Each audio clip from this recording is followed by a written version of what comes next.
Dear students. 10th క్లాస్లో transportation పాఠంలో ఉన్నటువంటి మరొక ఇంపార్టెంట్ టాపిక్ ఏంటంటే బ్లడ్ ప్లేట్లెట్స్ గురించి మనకు మెన్షన్ చేయడం జరిగింది. బ్లడ్ ప్లేట్లెట్స్, ఇది మనము బ్లడ్ ప్లేట్లెట్స్ గురించి ఆల్రెడీ డిస్కస్ చేసాం, లైవ్లో డిస్కస్ చేసాం, యాప్లో కూడా డిస్కస్ చేసాం. మరి బ్లడ్ ప్లేట్లెట్స్ తర్వాత బ్లడ్ క్లాటింగ్, అదేవిధంగా లింఫ్ లేదా శ్వాసరసం, ఈ రెండింటి గురించి కూడా మనం డిస్కస్ చేసే ప్రయత్నం చేద్దామండి. సో ఇప్పుడు బ్లడ్ క్లాటింగ్, ఓకేనా. బ్లడ్ క్లాటింగ్ అనే టాపిక్ చాలా చాలా ఇంపార్టెంట్ టాపిక్ అండి, ఓకేనా. సో బ్లడ్ క్లాటింగ్, ఓకేనా. బ్లడ్ క్లాటింగ్ అంటే ఏంటంటే రక్తం గడ్డకట్టుట, ఓకేనా. రక్తం అనేది గడ్డ కట్టుట, దీన్నే మనం బ్లడ్ కోయాగులేషన్ అని కూడా మనం పిలుస్తాం. ఏమని పిలుస్తామండి? బ్లడ్ కోయాగులేషన్ లేదా కోయాగులేషన్ అని చదువుతారు చాలామంది. Okay, blood coagulation. రక్తం గడ్డకట్టడంలో ప్రధాన పాత్ర పోషించే విటమిన్ ఏంది సార్ అంటే కనుక అదే విటమిన్ కే, ఓకేనండి. రక్తం గడ్డగడ్డంలో ప్రధాన పాత్ర పోషించే విటమిన్ ఏదంటే విటమిన్ కే. కే యొక్క కెమికల్ నేమ్, రసాయన నామం ఏంటి అంటే ఫిల్లోక్వినోన్. ఏంటండి? ఫిల్లోక్వినోన్. ఫిల్లోక్వినోన్ అనేది ఏదైతుందో విటమిన్ కే యొక్క రసాయన నామంగా మనం చెప్తాం. మరి విటమిన్ కే అనేది మనం తీసుకునే ఆహారంలో ఎక్కువగా విటమిన్ కే దేనిలో లభిస్తుంది అంటే కరివేపాకు. కరివేపాకు అంటే కర్రీ లీఫ్ అని చెప్పి మనం చెప్తాం. కరివేపాకు అంటే కర్రీ లీఫ్. విటమిన్ కే అధికంగా ఉండే కూరగాయలు లేదా ఆకుకూరలలో ఏది అని చెప్పొచ్చు అంటే కరివేపాకు అంటారు. దీని యొక్క రసాయన నామం మురయా కొయనగిరి. ఏదైనా మురయా కొయనగిరి అని పిలుస్తున్నటువంటిది ఏదైతుందో ఇదే కరివేపాకు యొక్క రసాయన నామం. ఇదేంది? రక్తం గడ్డ కట్టడంలో ప్రధాన పాత్ర పోషిస్తుంది. ఏదండి? రక్తం గడ్డ కట్టడంలో ప్రధాన పాత్ర పోషిస్తుంది. మానవ శరీరంలో రక్తం గడ్డ కట్టకుండా ఉండడానికి ఉపయోగపడే ప్రోటీన్ ఏంది అంటే హెపారిన్. ఏదండి? హెపారిన్. ఈ హెపారిన్ అనేది మానవ శరీరంలో కాలేయం లేదా లివర్ అని పిలుస్తున్నటువంటి అవయవం దగ్గర నుంచి రిలీజ్ అవుతుంది. లివర్ అనేది అవయవం అనే దానికన్నా గ్రంథి అని చెప్పి మనం చెప్పొచ్చు. ఏమని చెప్పొచ్చు అండి? గ్రంథి అని చెప్పి మనం చెప్పొచ్చు. అతిపెద్ద గ్రంథి కూడా మనం కాలేయంగా మనం చెప్పుకోవచ్చు, ఓకేనా. సాధారణంగా అండి ఇక్కడ విటమిన్ కే అన్నా కదా, విటమిన్ కే దేనికి ఉదాహరణ సార్ అంటే కొవ్వులో కరిగే విటమిన్లకు ఉదాహరణ. విటమిన్ కే దేనికి ఉదాహరణ అండి? కొవ్వులో కరిగే విటమిన్కి ఉదాహరణ. సో ఇన్ సెన్స్ ఇంగ్లీష్లో మనం ఫ్యాట్ సాల్యుబుల్ వైటమిన్ అని చెప్పి మనం పిలవచ్చు. ఏమని పిలవచ్చు అండి? ఫ్యాట్ సాల్యుబుల్ వైటమిన్ అంటే కొవ్వులో కరిగే విటమిన్ లేదా ఫ్యాట్ సాల్యుబుల్ వైటమిన్గా మనం పరిగణించవచ్చు. మరి ఫ్యాట్ సాల్యుబుల్ వైటమిన్స్ అని చెప్పి ఎవరని పిలుస్తారండి? విటమిన్ ఏ, డి, ఈ, కే, వీళ్ళ నలుగురిని కూడా మనం కొవ్వులో కరిగే విటమిన్లుగా పరిగణించవచ్చు అనమాట. హెపారిన్ అనేది కాలేయం నుంచి రిలీజ్ అవుతున్నటువంటి ఒక ప్రోటీన్, ఓకేనా. ఇది ఒక ఎంజైమ్లో కూడా పనిచేస్తుంది. రక్తం గడ్డగట్టడంలో ప్రధాన పాత్ర పోషిస్తూ ఉంటుంది. ఒక రక్తం గడ్డ కట్టకుండా ఉండండి, సారీ, ఓకే, రక్తం గడ్డ కట్టకుండా ఉండడంలోని అంటే యాంటీ బ్లడ్ క్లాటింగ్ ఫ్యాక్టర్ అంటారు. రక్త స్కందక నిరోధకం అని కూడా మనం పిలుస్తాం. ఏమని పిలుస్తామండి? రక్త స్కందక నిరోధకం అని చెప్పి మనం పిలుస్తాం. దీన్నే యాంటీ కోగులెంట్ ఫ్యాక్టర్ అని చెప్పేసి కూడా మనం పిలవచ్చు. ఏమని పిలవచ్చు అండి? యాంటీ కోగులెంట్ ఫ్యాక్టర్ అని కూడా పిలవచ్చు. సాధారణంగా రక్తం గడ్డ కట్టాలి అంటే 3 నుంచి 6 నిమిషాల సమయం అనేది పడుతుంది, ఓకేనా. మరి రక్తం గడ్డగడ్డలో ప్రధాన పాత్ర పోషించే రక్త కణాలు ఏమంటే రక్త ఫలికికలు అని చెప్పి మనం పిలవచ్చు. ఏమని పిలవచ్చు అండి? రక్త ఫలికికలను ఉదాహరణగా తీసుకోవచ్చు. రక్త ఫలికికలు అంటే ఇంగ్లీష్లో బ్లడ్ ప్లేట్లెట్స్ అని చెప్పి పిలుస్తారు లేదా ప్లేట్లెట్స్ అంటారు. ప్లేట్లెట్స్కి ఉన్నటువంటి ఇంకొక పేరు ఏంటంటే థ్రాంబోసైట్స్ అని చెప్పి మనం పిలవచ్చు. ఏమని పిలవచ్చు అండి? థ్రాంబోసైట్స్ అని కూడా మనం పిలవచ్చు అనమాట. మరి ప్లేట్లెట్స్ లేదా రక్త ఫలికికల యొక్క జీవితకాలం ఏంటంటే 7 నుంచి 9 రోజులు. ఇది ఒక్కొక్క పుస్తకంలో ఒక్కోలా ఉండడం వల్ల ఏంటంటే ఎగ్జామ్స్లో కూడా అడగడం మానేశారు.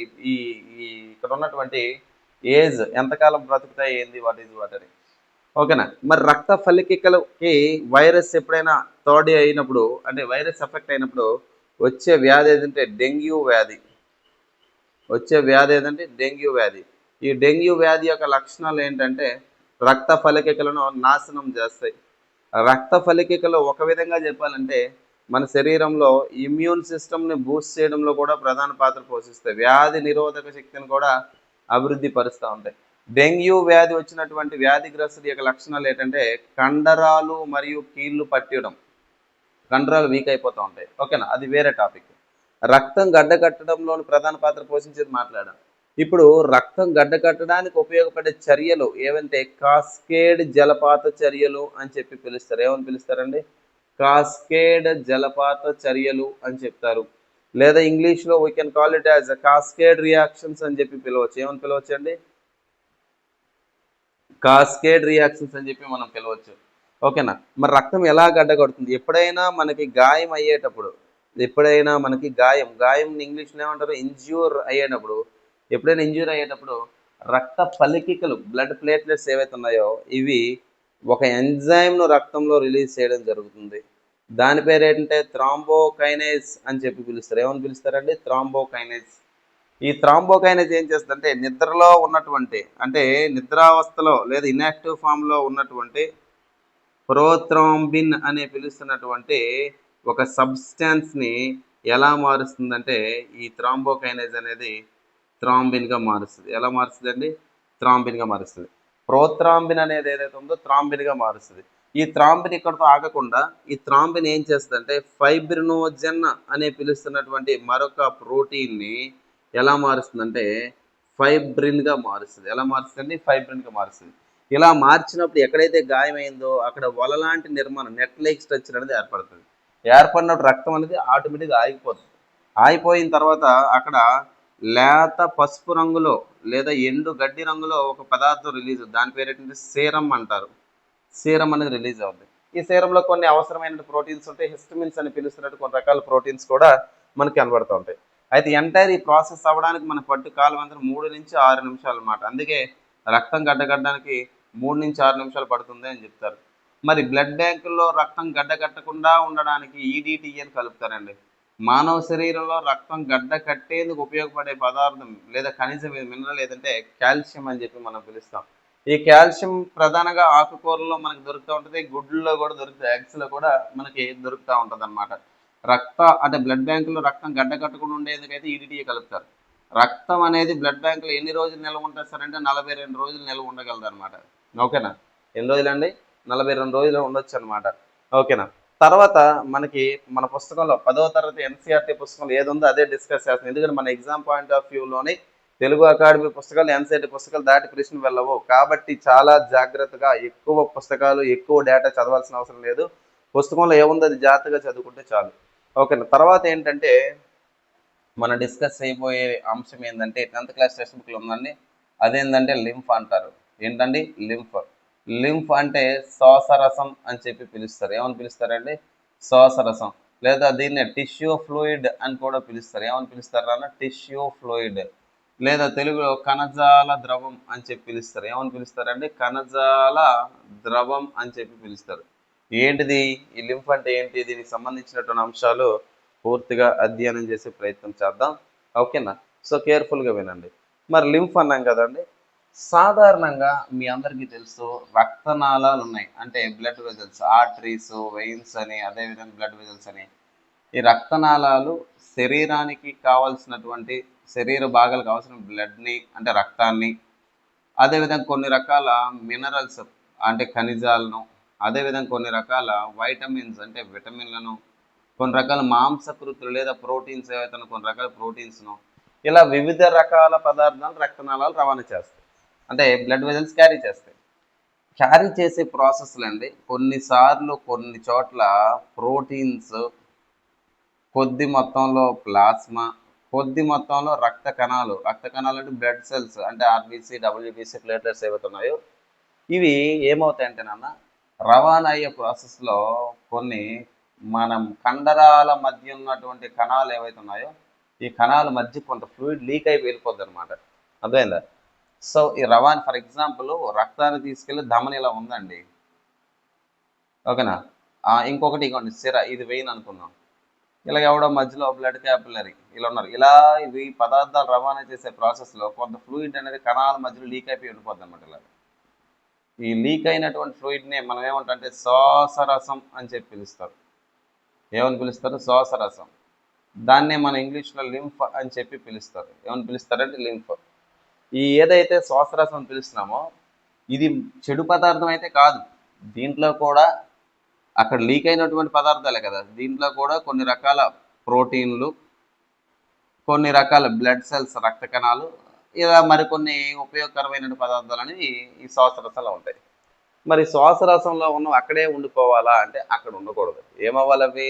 మళ్ళీ మెయిన్ నెట్వర్క్లో వెళ్ళిపోవాలన్నమాట. అయితే ఈ శ్వాసరసం అనేది ఏదైతే ఉందో ఇవి కూడా ఎక్కడైతే కణాల మధ్యలో ఉండిపోయింది, ఇంటర్సెల్యులర్ స్పేసెస్లో ఉండిపోయిందో అది క్యారీ అవ్వాలి. క్యారీ అవ్వడానికి సపరేట్గా మళ్ళీ మన రక్తనాళాలు బ్లడ్ వెజల్స్ ఎలా ఉన్నాయి అలా సపరేట్గా సిస్టమ్ ఉంటుంది. దాన్ని ఏమంటారంటే లింఫాటిక్ సిస్టమ్ అని చెప్పి పిలుస్తారు. ఏమని పిలుస్తారంటే లింఫాటిక్ సిస్టమ్ అని చెప్పి పిలుస్తారు. గుర్తుపెట్టుకు, లింఫాటిక్ సిస్టమ్. దీన్ని శ్వాసరస వ్యవస్థ ఏమని పిలుస్తారు? శ్వాసరస వ్యవస్థ లేదా లింఫాటిక్ సిస్టమ్ అని చెప్పి పిలుస్తారు నాన్న.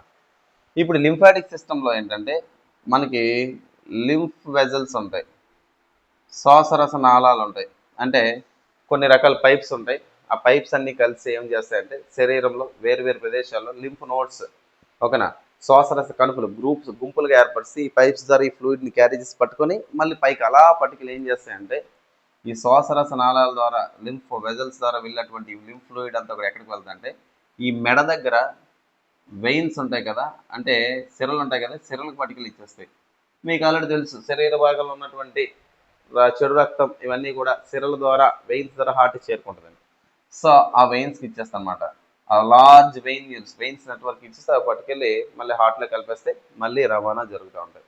గమనిక. మరి ఇక్కడ ఏంటి సార్ ఇంపార్టెంట్, దీని యొక్క సిగ్నిఫికెన్స్ ఏంటంటే ఇప్పుడు లాంగ్ జర్నీలు మనం చేసినప్పుడు, ఓకే, లాంగ్ జర్నీలు మనం చేసినప్పుడు కాళ్ళు చేతులు లెగ్స్ అదేవిధంగా హ్యాండ్స్ ఏవైతే ఉన్నాయో పొంగులు వస్తాయి. పొంగులు అంటే కాళ్ళు పొంగిపోతూ ఉంటాయి. కారణం ఏంటి? ఈ లింఫ్ వెజల్స్లో శ్వాసరస నాళాల్లో ఎలాంటి ప్రెజర్ ఉండదు, పీడనం ఉండదు. పీడనం ఉండదు కాబట్టి, ఓకేనా, పీడనం అనేది ఉండదు కాబట్టి ఆ ఫ్లూయిడ్ మెల్లమెల్లగా ఒకే దగ్గర డిపాజిట్ అవుతుంది. అందుకే డాక్టర్స్ కొన్నిసార్లు ఏం చెప్తారు, కాళ్ళ కింద తలగడ పెట్టుకుని పడుకుని అంటారు. ఎందుకంటే ఫ్లూయిడ్ అనేది అక్కడ డిపాజిట్ అయిపోకుండా వెనక్కి రావడానికి అనమాట. ఇలా ఫ్లూయిడ్ డిపాజిట్ అయిపోద్ది ఈ కాళ్ళలో చేతిలో. ఎక్కడైతే ఈ ఫ్లూయిడ్ ఇలా కాళ్ళు చేతుల్లో ఇలా టెంపరీగా తాత్కాలికంగా డిపాజిట్ అవుద్దో ఆ కండిషన్ ఏమంటారంటే ఎడీమా అని పిలుస్తారు. ఏమని పిలుస్తారండి? ఎడీమా అని చెప్పి పిలుస్తారు. మరి మన పరీక్షల్లో గతంలో ఇచ్చినటువంటి ప్రశ్న, చిన్న ప్రేగులు చాలా ఇంపార్టెంట్. చిన్న ప్రేగులు 10th క్లాస్ పుస్తకంలో ఉంది. చిన్న ప్రేగుల్లో జీర్ణమైనటువంటి, ఓకేనా, జీర్ణమైనటువంటి కొవ్వు, ఓకే, డైజెస్టెడ్ ఫ్యాట్ చాలా చాలా ఇంపార్టెంట్ నాన్న ఈ బిట్, ఓకేనా. స్మాల్ ఇంటెస్టైన్లో డైజెస్టెడ్ ఫ్యాట్, స్మాల్ ఇంటెస్టైన్లో ఈ డైజెస్టెడ్ ఫ్యాట్ ఏదైతే ఉందో ఈ డైజెస్టెడ్ ఫ్యాట్ని అబ్జార్బ్ చేసేది అంటే పీల్చుకునేది ఎవరు సార్ అంటే లింఫ్ వెజల్స్. చాలా ఇంపార్టెంట్, ఓకేనా, లింఫ్ వెజల్స్.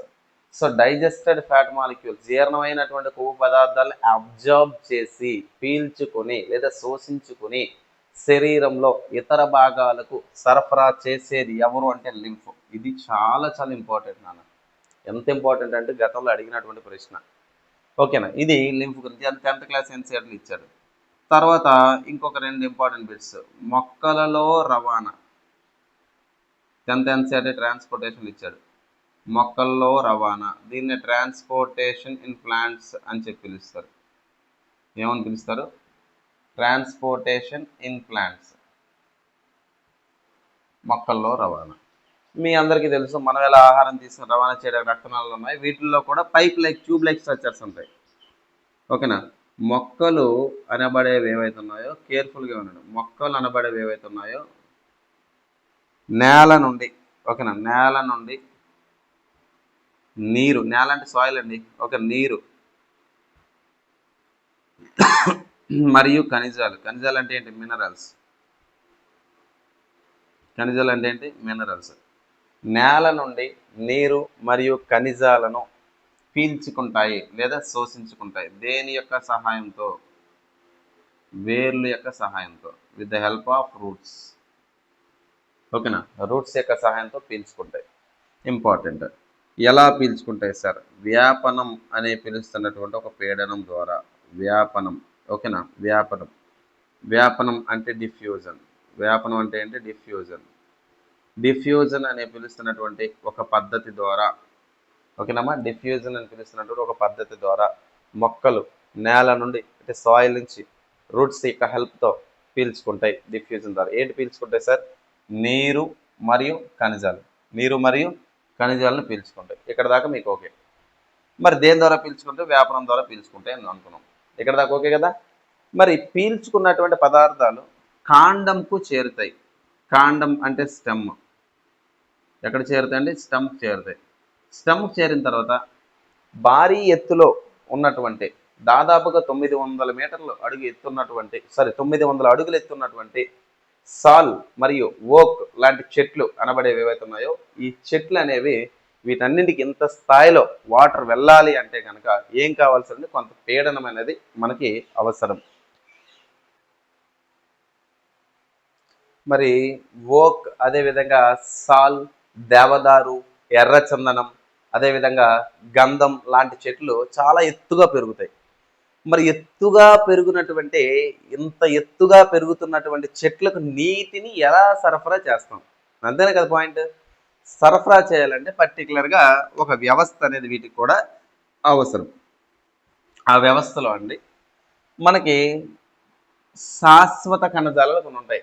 ఓకేనా, సంక్లిష్ట శాశ్వత కణజాలం. జాగ్రత్తగా వినండి, ఇంగ్లీష్లో చెప్తానులేండి.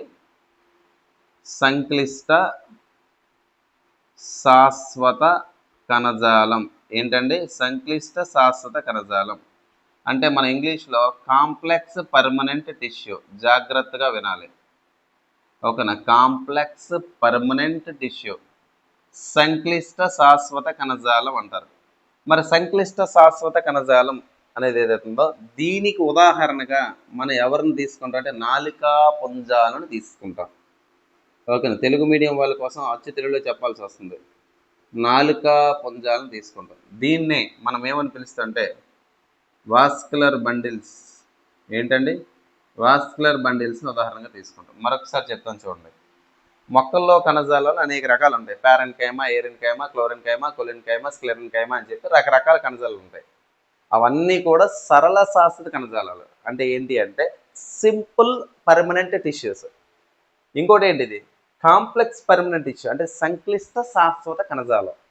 ఒక సంక్లిష్ట శాశ్వత కణజాలాలకు ఉదాహరణగా వాస్కులర్ బండిల్స్ నేను తీసుకున్నాను. వాస్కులర్ బండిల్స్లో 2 రకాల కణజాలాలు ఉంటాయి. ఓకేనా, ఈ ఈ ఈ 2 లైన్లు ఎక్కడ ఉన్నాయి సార్ అంటే 9th NCERTలో. ఒక 9th NCERTలో టిష్యూస్ మన రాసిన మెటీరియల్ ఏదైతే మన మెటీరియల్లో నీట్గా రాసాం. ఓకేనా, మనం దాదాపుగా physics, chemistry, biology material 3rd class నుంచి 10th క్లాస్ దాకా ఉన్నటువంటి NCERT ప్రతి పాయింట్ రాసి విత్ పేజ్ నెంబర్లు. ఆంధ్ర పుస్తకం మీరు పక్కన పెట్టుకుని కంపేర్ చేసుకోవచ్చు పేజ్ నెంబర్. దాంతోపాటు 6th నుంచి ఇంటర్ దాకా బయాలజీ, మళ్ళీ ఏపీ పోలీస్, ఇండియాలో ఎలాంటి ఎగ్జామ్ అని రాసుకో. అర్థమైందా? అన్నిటికీ కావాల్సిన మెటీరియల్ అంతా కలిపి 100 రూపీస్ 3 months వ్యాలిడిటీతో ప్రింట్ ఆప్షన్ లేకుండా మనం అక్కడ యాప్లో ఇవ్వడం జరిగింది. ఓకే, ఒకరు కావాలంటే కనుక బయాలజీ ఇట్స్ సింపుల్ లవ్ అని మన యాప్, మన యూట్యూబ్ ఛానల్ పేరుతో దాన్ని మీరు డౌన్లోడ్ చేసుకుంటే యాప్లో మీరు రిజిస్టర్ చేసుకుని పర్చేస్ చేసుకోవచ్చు. 3 months వీడియో క్లాసులు కావాలన్నా 100 రూపీస్తోనే మనం అందించడం జరుగుతుంది. ఓకేనా, రైట్. చూడండి, వాస్కులర్ బండిల్స్ అన్నాం కదా నాన్న. Vascular bundles. వాస్కులర్ బండిల్స్ అంటే ఇందులో ఇద్దరం తీసుకోవచ్చు మనం. ఒకటో వాడు ఎవడంటే జైలం, రెండవ వాడు ఎవడంటే ఫ్లోయం. జైలం అంటే ఏంటి? ఓకేనా, జైలం అంటే ఏంటి? దారువు అని అర్థం. మీరు ఎక్కువగా కష్టపడిపో అవసరం లేదు, సింపుల్గా ఈ పదాలు గుర్తుపెట్టుకోవచ్చు. రెండవది ఏంటంటే ఫ్లోయం అంటారు. ఫ్లోయం అంటే పోషక కణజాలం. దీని సంగతి మీకు అప్పుడే అర్థమైపోయి ఉంటుంది. ఓకేనా, పోషక కణజాలం. మొక్కల్లో దారువు ద్వారా, ఓకేనా, దారువు ద్వారా నీరు అనేది మొక్కలో ఉన్నటువంటి ఎత్తుగా ఉన్నటువంటి చెట్లు, ఎర్రచందనం, దేవదారు, అశోక్ చెట్లు, అకేష్ చెట్లు ఏవైతే ఉన్నాయో, నీలగిరి లాంటి చెట్లు ఏవైతే ఉన్నాయో, దాదాపుగా మన భారతదేశం అడవుల్లో 900 అడుగుల ఎత్తు వరకు పెరుగుతాయి. మరి అంత ఎత్తు కలిగినటువంటి చెట్లకు నీరు వెళ్ళాలంటే ఎంత టర్జ్డ్ ప్రెజర్ అవసరమో మీరు ఇక్కడ తెలుసుకోవాలి. అంటే మొక్కలలో నీటిని సరఫరా చేయడానికి ఉపయోగపడే కణజాలం ఏంటి అంటే జైలం లేదా దారువు అంటారు. ఓకేనా? మరి మొక్కలలో ఆహార పదార్థాలను రవాణా చేయడానికి ఉపయోగపడేది ఫ్లోయం అంటారు, పోషక కణజాలం. వీళ్ళిద్దరినీ కలిపి ఏమంటారు? వాస్కులర్ టిష్యూస్ లేదా వాస్కులర్ బండిల్స్, నాలికా పుంజాలు లేదా నాలికా కణజాలాలు అని చెప్పి పిలుస్తారు. ఇదండి 10th క్లాస్ ఎన్సీఆర్టీలో ఉన్నటువంటి డేటా. ఇలాంటి వీడియో క్లాసెస్ మీకు కావాలి అంటే మన యాప్ని డౌన్లోడ్ చేసుకోండి. 3 నెలలకు 100 రూపీస్ మాత్రమే ఫీజు పెట్టా, అంటే 90 రోజులకి 100 రూపాయల ఫీజు అనమాట. అందరికీ అందుబాటులో ఉండాలి అనే ఉద్దేశంతో, అంటే చాలామంది ఎఫర్డబుల్గా ఉండరనే ఉద్దేశంతో 3 నెలలకు కేవలం 100 రూపాయలు, అంటే రూపాయి కన్నా కొంచెం ఎక్కువ, అర్థమైంది? ఒక రోజుకు రూపాయి లెక్క. సో మీకు 100 రూపీస్ ఇవ్వడం జరిగింది. ఆన్లైన్ వీడియో క్లాసెస్, అదే పీడిఎఫ్స్ కూడా మనకి 100 రూపీస్ కాస్ట్ ఉన్నాయి. అవి 3 మంత్స్ మీతో పాటు ఉంటాయి. డౌన్లోడ్ చేసుకోండి మన యాప్ని. అదేవిధంగా ఇలాంటి వీడియోస్ కోసం మన ఛానల్ని సబ్స్క్రైబ్ చేయండి, లైక్ చేయండి, షేర్ చేయండి. Right? Thanks for watching this video. Thank you very much.